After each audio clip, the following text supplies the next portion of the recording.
Hi, this is Jason Drees. Welcome to the Do the Impossible podcast. Sometimes the most difficult step in the journey is the very first step. Because there's no momentum.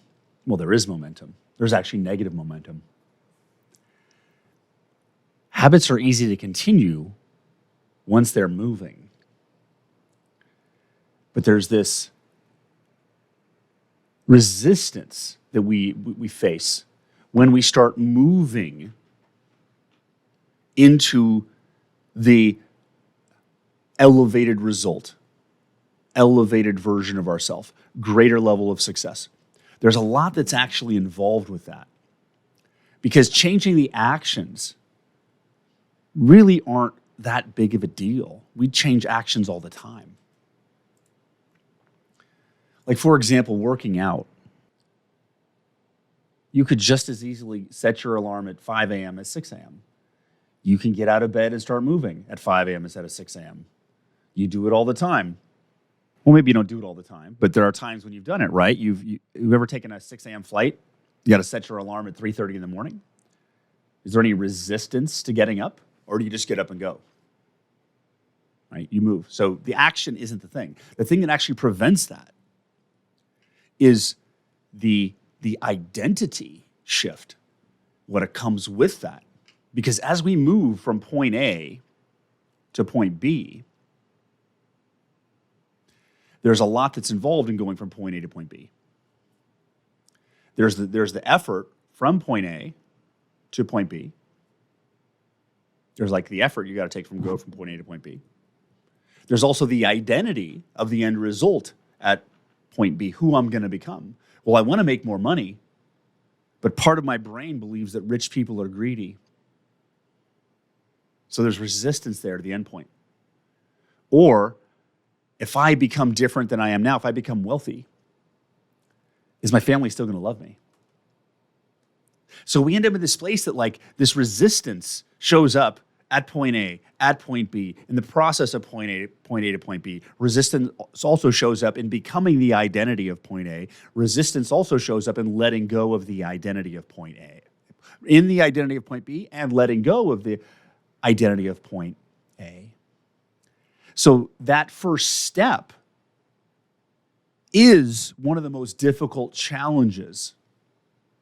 The interesting thing is when I do live events, and some of my events focus on full potential, and some of them focus on money, and some of them focus on personal alignment. And I have clients all around the spectrum of growth, hundreds of them.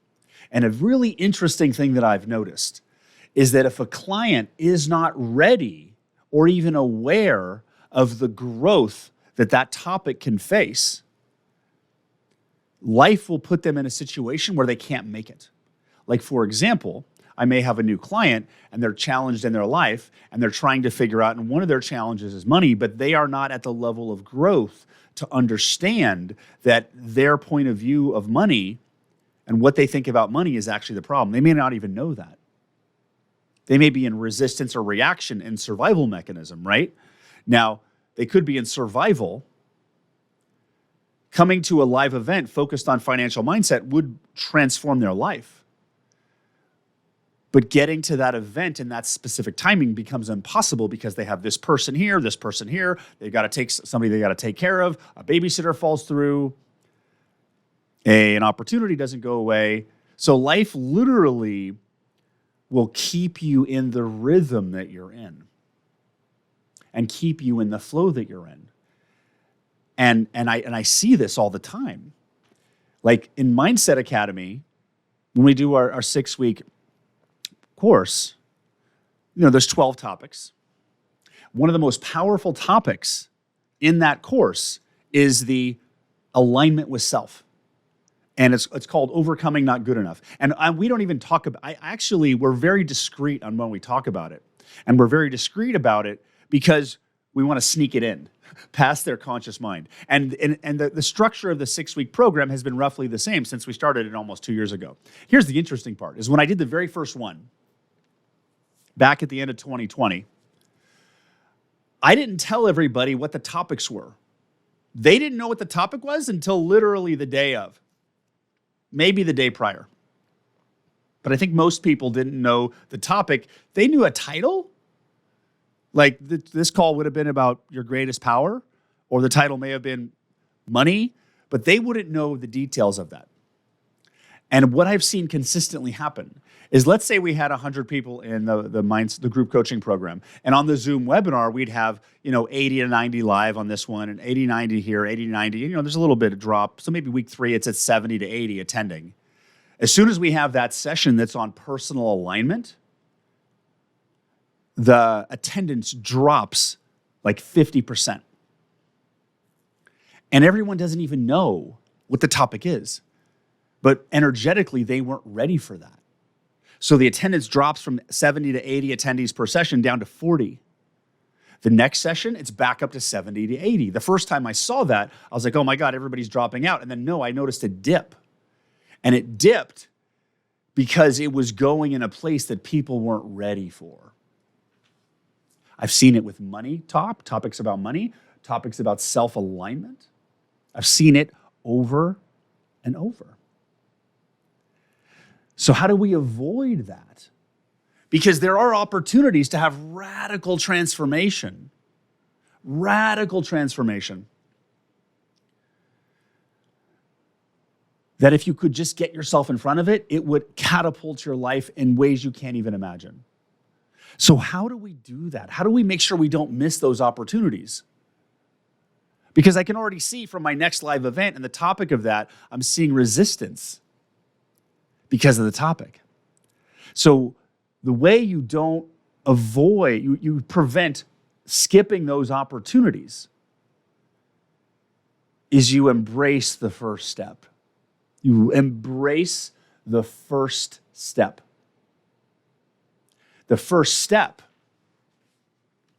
is all you need to focus on. Because when we start focus on changing our life, our job, our relationship, our income, whatever that thing that we're focusing on changing, when we're thinking about taking that first step, what comes into play is all of the things associated with it. The work from point A to point B, the identity of point B, the identity of point A going away, the impact of that in the world, how are you going to be treated when you change? All of that comes up as negative emotion and resistance to stop you on this path. Now, you want to go there. I know you do.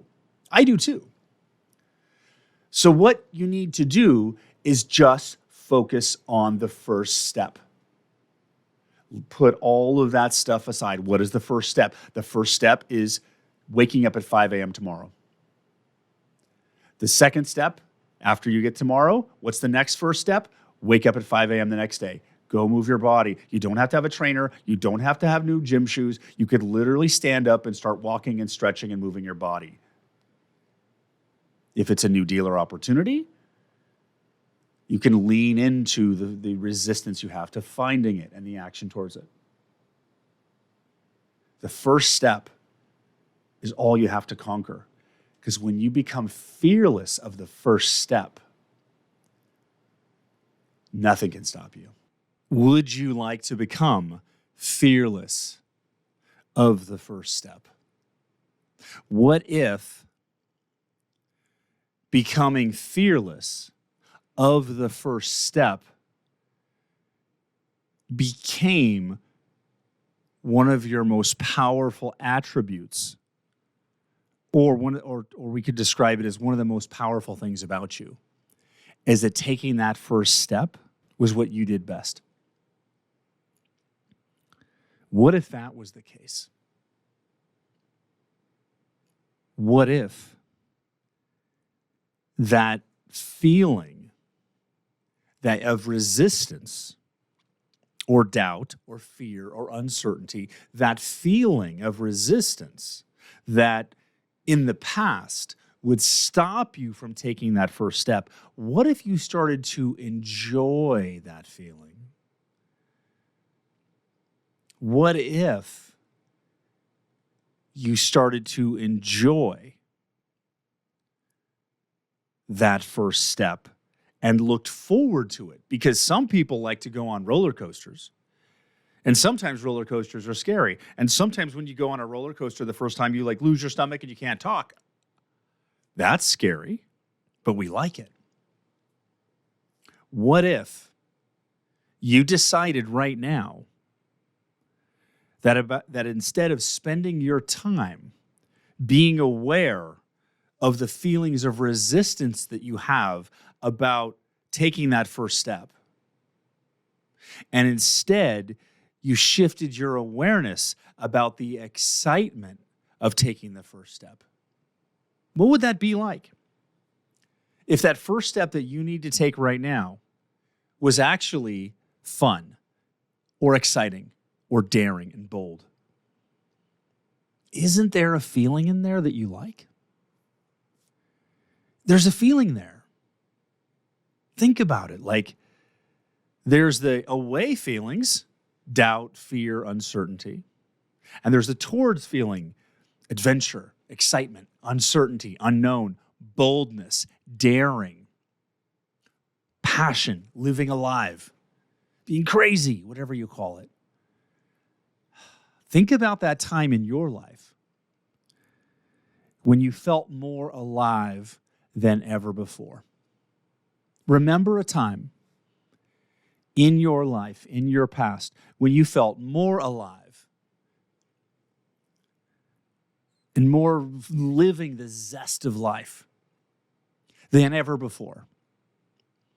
What were you feeling? What emotion were you filled with in that moment that you normally don't feel on a daily basis? When I think about that, I think about being bold and daring, because I am bold and daring. My desire to play safe and do the right thing that I'm conditioned to do as a business owner and as a dad and all that stuff makes me think that being bold and daring is bad. But I'll tell you, when I'm bold and daring, I feel fucking alive. What is that emotion for you? Because it's so easy to spend time thinking you should be doing something over and over again. I should be doing something. I'm not doing something. What's the deal? Where's it going? Like, literally, there's all this emotional crap around what you should be doing while you're suffering the negative results of not taking action, of being average. Average is painful by making justifications of what you can't do because you're not playing at the level you're supposed to. What if instead of spending your time focusing and reacting to what you fear, you took a deep breath, process that fear, and started focusing on those feelings you love to feel? Like, for me, it's bold and daring. So what if I felt focused on that first step being bold and that first step being daring, and there was that excitement about the boldness and the daring and the unknown, and it could fail, and it could work, and it could be amazing. But at the same time, the thought of it being amazing and is such a thrilling experience that any possibility of failure becomes moot, because that's not what life is living about. We got to stop living our life trying to avoid things we want, and we need to start driving our life toward things that we want. Stop acting like a grown-up. Stop acting like an old curmudgeon, like you are supposed to be alive. You are supposed to breathe. You are supposed to feel emotions. You're supposed to feel passion. Stop playing defense.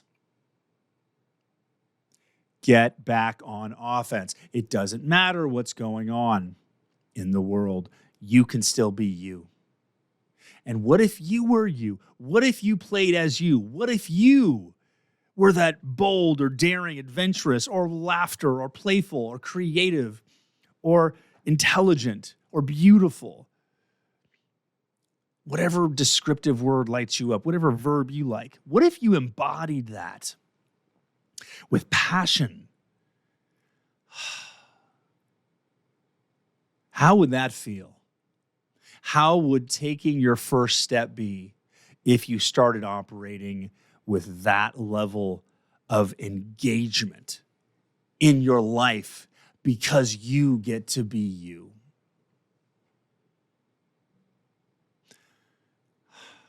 What would that be like?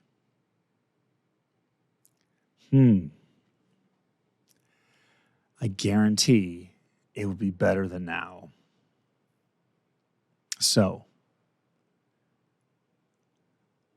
let's make a decision right now.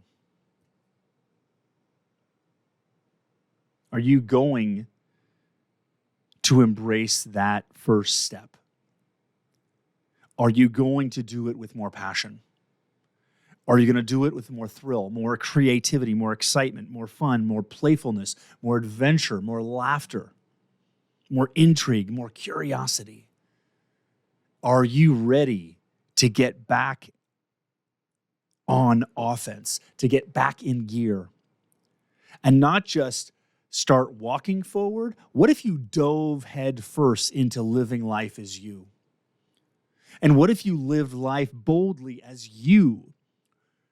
And you lived your life how you wanted to live it, and you didn't live it to try to get certain reactions out of other people. What if the purpose of your life is to have fun? What if the purpose is to be you? What if the purpose is to see how much richness and fullness you can squeeze out of life?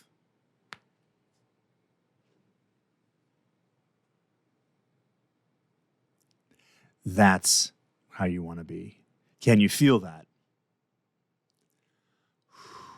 Feel that. Feel the power in that. Feel the certainty in that. Feel the knowing in that. Can't you feel parts of you cheering you on right now as you lean into that? There's nothing to lose, is there?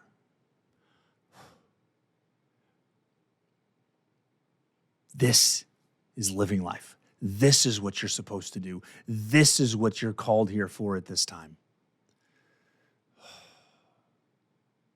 Lean into this. Soak it up. And take that first step. I'll talk to you soon.